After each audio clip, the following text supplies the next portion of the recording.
ప్రస్తుతం వ్యవసాయ రంగంలో అతి తక్కువ ఖర్చుతో తక్కువ కాలంలో ఎక్కువ ఆదాయాన్ని పొందగలిగేటువంటి వ్యవసాయ ఆధారిత రంగం ఏదైనా ఉంది అంటే అది పౌల్ట్రీ రంగమే. ప్రస్తుతం మనం యాదాద్రి భువనగిరి జిల్లా తుర్కపల్లి మండలం అలాగే మొల్కలపల్లి గ్రామ పంచాయతీలో ఉన్నటువంటి పీజేఎస్ఎం ఆర్గానిక్ ఫార్మ్స్లో అయితే ఉన్నాం. ఈ పీజేఎస్ఎం ఆర్గానిక్ ఫార్మ్స్ వారు ఇక్కడ నాటుకోళ్లను పెంపకం చేస్తూ ఉన్నారు. ఆ నాటుకోళ్ల ద్వారా నాటుకోడి గుడ్లను ఉత్పత్తి చేస్తూ ఉన్నారు. ఆ నాటుకోడి గుడ్లను వారు పొదిగించి దాని ద్వారా నాటుకోడి పిల్లలను వారు ఉత్పత్తి చేసి వాటిని అమ్ముతూ ఉన్నారు. అసలు ఈ పీజేఎస్ఎం ఆర్గానిక్ ఫార్మ్స్లో ఎన్ని రకాల నాటుకోళ్ళు ఉన్నాయి, అసలు వీరి కాన్సెప్ట్ ఏంటి అనేది ఓవరాల్గా మనం తెలుసుకునేటువంటి ప్రయత్నం చేద్దాం. ఈ పీజేఎస్ఎం ఆర్గానిక్ ఫార్మ్స్ని నిర్వహిస్తున్నటువంటి కిరణ్ కుమార్ గారు రైతు మనతో ఉన్నారు, వారితో మాట్లాడదాం. కిరణ్ కుమార్ గారు నమస్తే అండి. సార్ నమస్కారం అండి. కిరణ్ కుమార్ గారు, పీజేఎస్ఎం ఫార్మ్స్లో అసలు ఏమేమి అందుబాటులో ఉన్నాయి? ఇప్పుడు నాటుకోళ్ల పెంపకాన్ని చేపడుతూ ఉన్నారు, అలాగే బాతుల పెంపకాన్ని చేపడుతూ ఉన్నారు, పందుల పెంపకాన్ని చేపడుతూ ఉన్నారు. ఏంటి, ఏ రంగంలో ఎక్కువ ఆదాయం ఉంది, అసలు మీ కాన్సెప్ట్ ఏంటి? నా పేరు వచ్చేసి కిరణ్ కుమార్ అండి. నాది బ్యాక్గ్రౌండ్ వచ్చేసరికి నేను అడ్వకేట్ అండి. ఓకే, బై ప్రొఫెషన్ నేను అడ్వకేట్. అది 2003 బ్యాచ్. అయితే మా గురువు గారు ప్రతాప్ గారు ఎవరైతే ఆయన అడ్వకేట్ ఉన్నాడో ఆయన తోటి ఆ అడ్వకేట్ సాన్నిధ్యము నాంపల్లి క్రిమినల్ కోర్టులో ప్రాక్టీస్ చేస్తుండే. దాని తర్వాత ఆయనకు వ్యవసాయం మీద మక్కువ ఎక్కువ, నాకు మక్కువ ఎక్కువ. లాయర్ గా ప్రాక్టీస్ చేసినటువంటి మీరు ఆ వృత్తిని వదిలేసి వ్యవసాయ రంగం వైపు ఎందుకు మీకు ఆసక్తి మళ్ళింది? ఎందుకు అంటే అండి, మనము పుట్టింది పెరిగింది మొత్తం కూడా మనము రైతు ఫ్యామిలీలోనండి. మా గురువు గారు కూడా ఆయన రైతు ఫ్యామిలీ నుంచి పుట్టినాడు, మనం కూడా ఆ ఫ్యామిలీ నుంచి వచ్చిన వాళ్ళమే. అంటే బిజినెస్ ఫ్యామిలీ కాదు మనది. నేటివ్ నుంచి కూడా మనకు ఈ బర్డ్స్ అన్నా లేకపోతే కోళ్ళన్నా ఆవులన్నా ఇవన్నిటి మీద మక్కువ ఎక్కువ చిన్నప్పటి నుంచి. అదే ఉద్దేశంతో మనం చదువుకున్నాము. సరే, ప్రాక్టీస్ ల పరంగా మేము నాంపల్లి కోర్టులకు ప్రాక్టీస్ చేసినాను హైదరాబాద్ లో 2003 నుంచి. అప్పుడు మా గురువు గారితో పరిచయము. ఆయన ఐడియాలజీ మన ఐడియాలజీ ఒకటే రకంగా ఉండటంతో మేము షామీర్పేటలో మేము ప్రాక్టీస్ చేసుకుంటే ఒక ల్యాండ్ లీజీ తీసుకొని వ్యవసాయం చేసినాం. అప్పుడు కూరగాయలు పండిస్తుండే, నాటుకోళ్ళు కూడా ఉత్పత్తి చేస్తుండే అక్కడ. దాని తర్వాత 2008-2007 కాలంలో ఇక్కడ భూమి తీసుకోవడం జరిగింది ముల్కలపల్లి. ఇప్పుడు ఈ పీజేఎస్ఎం ఆర్గానిక్ ఫామ్ లో ఏ అందుబాటులో ఉన్నాయి? ఈ ముఖ్యంగా అండి మేము వచ్చినప్పుడు ఇక్కడ కొత్త వచ్చినప్పుడు మేము డైరీ ఫామ్ స్టార్ట్ చేసినాం. యాక్చువల్ గా బర్రెలతోటి డైరీ ఫామ్ స్టార్ట్ చేసినాము. అట్ ద సేమ్ టైం ఏంటంటే సార్, బర్రెలు అనగానే ఆటోమేటిక్ గా అనుసంధానంగా ఉండేది ఏంటి అంటే నాటుకోళ్ల పరిశ్రమ. ఎందుకంటే బర్రెల నుంచి వచ్చే వ్యర్థాలు కానివ్వండి లేకపోతే ఫుడ్ వేస్టేజ్ కానివ్వండి ఇవన్నీ మనము మళ్ళీ బ్యాలెన్స్ చేసుకోవాలి, ఆ వేస్టేజ్ ని తగ్గించుకోవాలి, ఇంకో ప్రొడక్ట్ తీయాలి అంటే అందరికి గుర్తొచ్చేది ఏంటంటే నాటుకోడి. ఇప్పుడు అక్కడ వచ్చే టిక్స్ కానివ్వండి, అంటే మనకు వాటికి పురుగులు పడతా ఉంటాయి, పేలు పడతా ఉంటాయి, ఆ పేలు కానివ్వండి గోమార్ కానివ్వండి ఇవన్నీ కంట్రోల్ కావాలి అంటే నాటుకోడి ఉండాలి. తర్వాత వాటి నుంచి వచ్చే ఫుడ్ వేస్ట్ ద్వారా వచ్చేటువంటి ఏదైతే మ్యాగెట్స్ అంటే పురుగులు తయారైతాయో పెండలో, ఆ పురుగులు తినాలి అంటే మనకు అక్కడ వాసన రాకుండా ఉండాలంటే నాటుకోడి ఉండాలి. ఇదే ఉద్దేశంతో మేము బర్రెలు, తర్వాత నాటుకోళ్ళు, కుందేళ్ళు, తర్వాత సీమ పందులు కూడా ఇవన్నీ స్టార్ట్ చేసినాము.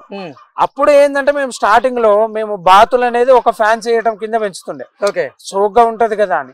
దాని తర్వాత చాలా మంది మాకు పిల్లలు కావాలని ఎప్పుడైతే మాకు డిమాండ్ మొదలు పెట్టినారో దాని తర్వాత మేము సరే దీన్ని కూడా మనము బిజినెస్ లాగా టర్న్ చేయాలి అంటే ప్రొడక్షన్ పెంచాలి అనే ఉద్దేశంతో బాతుల్లో కూడా మేము సంఖ్య పెంచడం జరిగింది. ఆ సంఖ్య పెంచడం వల్ల మనకు ఏమైంది, ప్రొడక్షన్ పెరిగింది. ప్రొడక్షన్ పెరిగిన తర్వాత మేము మా దగ్గర బర్రెలు ఉన్నాయి, ఆ పాలు అమ్ముతున్నాం. అట్ ద సేమ్ టైం కూరగాయలు పెట్టి కూరగాయలు అమ్ముతుండే. తర్వాత నాటుకోళ్ళు, బాతులు, సీమ పందులు కూడా మేము ప్రొడక్షన్ చేయడం జరిగింది. మా దగ్గర సీమ పందులు కూడా పెద్ద ఫామ్ పెట్టినాము. ఓకే, ఇప్పుడు మీ ఫామ్ లో అసలు ఏమేమి ఉన్నాయి? ఇప్పుడు ప్రజెంట్ గా మా ఫామ్ లో వచ్చేసండి మా దగ్గర ప్రజెంట్ అయితే మాకు ఆవులు ఉన్నాయి, మాకు ఇంటి అవసరం కోసం ఆవులు ఉన్నాయి. దాని తర్వాత నాటుకోళ్లలో ముఖ్యంగా ఏంటంటే మన తెలంగాణ నాటుకోడి, తర్వాత ఆంధ్ర నాటుకోడి. ఆంధ్ర నాటుకోడి అంటే ఏంది, పందెం కోళ్ళు అంటారు. ఆ పందెం కోళ్ళకు సంబంధించినటువంటి పుంజులు. దాని తర్వాత ఆ పందెం కోడికి సెకండ్ గ్రేడ్ అంటే కొంచెం క్వాలిటీ తక్కువ ఉన్నటువంటి పుంజులు, పెట్టెలు కూడా మనం కలెక్ట్ చేయడం జరిగింది. ఎందుకు అంటే ఎప్పుడైతే మనకు కరోనా వచ్చింది, కరోనా తర్వాత ఆహారపు అలవాట్లు మారినాయో జనాలలో, ఈ ఆహారపు అలవాట్ల అనుకూలంగా మనము ప్రొడక్షన్ పెంచాలి అంటే నాటుకోడి మీదనే ఎక్కువ ఇంట్రెస్ట్ చూపిస్తారు. ఎందుకంటే నాటుకోడిలో ఉన్న గొప్పతనం ఏంటంటే రెడ్ మీట్ ఉంటది. బాయిలర్ మీట్ చూసుకున్నటువంటి బాయిలర్ మాంసం తెల్లగా ఉంటది, నాటుకోడి మాంసం ఎర్రగా ఉంటది. పెద్దవాళ్ళు అందుకనే చెప్తారు ఎప్పుడు కూడా రెడ్ మీట్ అనేది ఆరోగ్యానికి మంచిది. ఆ రెడ్ మీట్ డెవలప్మెంట్ కోసం అని చెప్పి మేము ఈ నాటుకోళ్ళని ఎక్కువ ప్రొడక్షన్ తీయాలనే ఉద్దేశంతో ఈ గ్రేడింగ్స్ అనేది ఏర్పాటు చేసుకున్నాం మేము. ఇప్పుడు మొత్తంగా మీ ఫామ్ లో ఎన్ని నాటుకోళ్లు ఉన్నాయి, ఎన్ని బాతులు ఉన్నాయి, అలాగే ఎన్ని సీమ పందులను పెంపకాన్ని చేస్తున్నారు మీరు? ఓకే అండి, ఇప్పుడు ప్రెసెంట్ గా మా దగ్గర అయితే నాటుకోళ్లలో మనకు సుమారుగా ఒక 300 వరకు మా దగ్గర బ్రీడర్లు ఉన్నాయండి. నాటుకోడి బ్రీడర్స్ ఒక 300 వరకు ఉన్నాయి. ఈ 300 బ్రీడర్స్ నుంచి వచ్చినటువంటి గుడ్లని మనము ప్రతిరోజు మాకు 100 నుంచి 120 గుడ్లని కలెక్ట్ చేసి ఒక 5 నుంచి 6 రోజుల వరకు మనం కలెక్షన్ చేసి ఆ కలెక్ట్ అయినటువంటి మనకు ఇంక్యుబేటర్ ఉంది, ఒక 3000 ఎగ్ కెపాసిటీ ఇంక్యుబేటర్ ఉంది. ఆ ఇంక్యుబేటర్ లో పెట్టి ఆ పిల్లలు పొదిగిచ్చి ఆ వచ్చిన పిల్లల్ని మళ్ళీ బ్రూడింగ్ లో వేసి ఎవరైతే ఔత్సాహికంగా నాటుకోడి పెంచుకోవాలి అనే ఉద్దేశంతో మన దగ్గర పిల్లల కోసం వస్తారో వాళ్ళకు మనకు ఒక రోజు పిల్లలు నాటుకోడిలో ఇవ్వడం జరుగుతుంది. కొంతమంది ఏం చేస్తారంటే బుక్ చేసుకొని వాళ్ళు ఒక 15 రోజుల వయసు వచ్చేంత వరకు మీ దగ్గర పెట్టి వ్యాక్సిన్ వేసి ఇవ్వండి సార్ అని చెప్పి ఆర్డర్ ఇస్తారు. అట్లాంటి వాళ్ళకు కూడా మేము బుకింగ్ చేసుకున్న వాళ్ళకు మేము వ్యాక్సినేషన్ వేసి వాళ్ళకు ఆ 15 డేస్ నుంచి 18 డేస్ డ్యూరేషన్ ఏదైతే మన వ్యాక్సినేషన్ షెడ్యూల్ మినిమం ఉంటుందో బేసిక్ వ్యాక్సినేషన్ అవన్నీ చేసి మనము ఫార్మర్స్ కి అయితే ఇవ్వడం జరుగుతున్నది. ఈ విధంగా స్టెప్ వైజ్ గా అంటే ఒక రోజు పిల్లలు కానివ్వండి, 15 రోజుల పిల్లలు కానివ్వండి, 1 మంత్ పైన పిల్లలు కానివ్వండి, 3 కేటగిరీలు కూడా మనం సప్లై ఇవ్వడం జరుగుతుంది. మొత్తంగా మీ ఆర్గానిక్ ఫామ్ లో వచ్చేసి నిజంగా నాటుకోళ్ల పెంపకం ఉంది, బాతుల పెంపకం ఉంది, సీమ పందుల పెంపకం కూడా ఉంది. ఈ మూడిట్లో ఎక్కువగా దేంట్లో ఎక్కువ సవాళ్లు మీకు ఎదురవుతూ ఉన్నాయి, దేని నుంచి ఎక్కువ ఆదాయాన్ని మీరు పొందగలుగుతున్నారు? ఇప్పుడు ఆదాయం విషయంకి వచ్చేసేసి సార్ ఒక్కొక్కటి రకమైన డ్యూరేషన్. ఇప్పుడు నేను మల్టిపుల్ ఫార్మింగ్ ఎందుకు చేసినానంటే వివిధ రకాల జాతులు ఒకటే దగ్గర ప్రొడక్షన్ చేయాలనే ఉద్దేశానికి దాని వెనుక నా కారణం ఏంటంటే నేను హైదరాబాద్కు ఒక 50 కిలోమీటర్ల దూరంలో ఉన్నా. అంటే మన హైదరాబాద్ సరౌండింగ్ ఒక 100 కిలోమీటర్ల రేడియస్ వరకు కూడా ఫామ్ హౌస్ కల్చర్ ఎక్కువ. ఈ ఫామ్ హౌస్ కల్చర్ లో ఏమవుతుంది, చాలా మంది బాతులు పెంచుకోవడానికి ఇంట్రెస్ట్ చూపిస్తారు. ఒక 2 రకాల 3 రకాల జాతులలో బాతులు కానివ్వండి, లేకపోతే కొన్ని కోడి పిల్లలు కానివ్వండి, సీమకోళ్ళు కానివ్వండి, ఈ విధంగా కడక్నాథ్ కానివ్వండి, వివిధ రకాలైనటువంటి బ్రీడ్లని వాళ్ళు పెంచుకోవాలని చూస్తారు. కాబట్టి అన్ని బ్రీడ్లు మన దగ్గర ఉండాలనే ఉద్దేశంతో నేను బాతులు ఫార్మింగ్ చేస్తున్నాను, కోళ్ళు ఫార్మింగ్ చేస్తున్నాను, వివిధ రకాల జాతులు. సీమ పందులు అంటే గనక ముఖ్యంగా మనకు బెంగళూరు ఎక్స్పోర్ట్ అవుతాయి.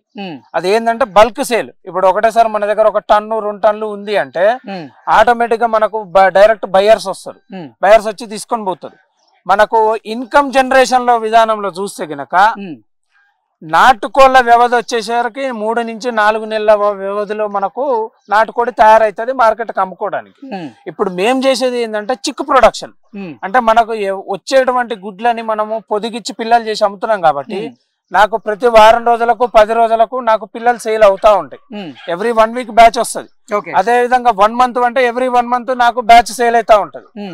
ఈ విధంగా నాకు దీంట్లో రెగ్యులర్ ఆదాయం ఉంటుంది. ఇప్పుడు బాతుల్లో కూడా అంతే అండి, మాకు నెలకు ఒక 150 నుంచి 200 300 పిల్లల వరకు మనకు బాతుల ప్రొడక్షన్ వస్తుంది. ఓకే, నేను ఇందాక అడిగినట్లుగా నాటుకోళ్లు, బాతులు, సీమ పందుల పెంపకాల్లో ఏ పెంపకంలోగా ఎక్కువగా మీకు సవాళ్ళు ఎదురవుతూ ఉన్నాయి?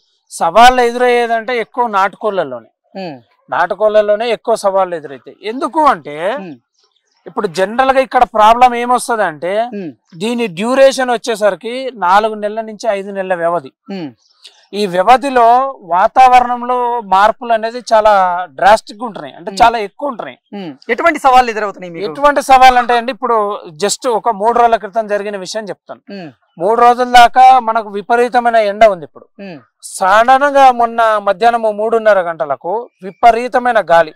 ఎంత వేగం అంటే దగ్గర 40 నుంచి 60 కిలోమీటర్ల వేగంతో గాలి వచ్చింది. మా కొన్ని తర్వాత చెట్లు విరిగిపోయి చాలా డ్యామేజెస్ అయినాయి.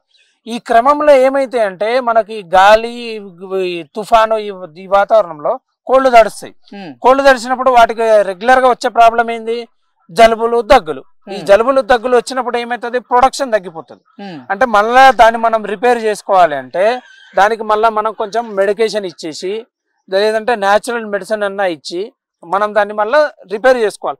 ఈ క్రమంలో మనకు ఎగ్ ప్రొడక్షన్ అనేది తగ్గుతుంది. ఓకే, ఓవరాల్ గా నాటుకోళ్లలో, బాతుల్లో, పందుల పెంపకంలో దేని నుంచి ఎక్కువగా ఆదాయం ఉంటదంటే ఏం చెప్తారు? ఆదాయం అంటే నాటుకోళ్లలో మంచిగా ఉంటుంది సార్ ఆదాయం, పందుల్లో కూడా ఆదాయం బాగుంటది.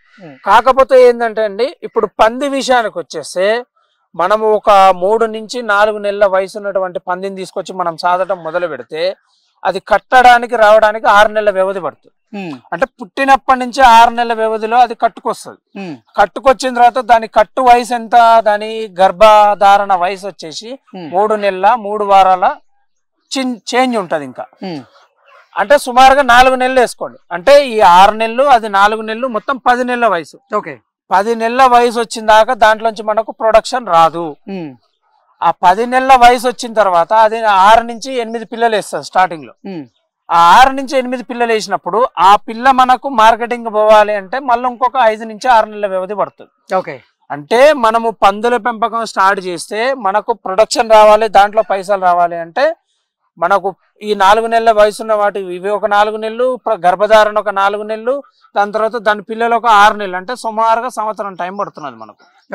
కానీ సంవత్సరం టైం తర్వాత ఒకసారి ప్రొడక్షన్ అది స్టార్ట్ అయ్యి మనకు పిల్లలు అమ్ముకోవడం మొదలు పెడితే మీకు నాటుకోళ్ళు పనికిరావు, బాతులు పనికిరావు, సీమకోళ్ళు పనికిరావు, ఏది పనికిరాదు.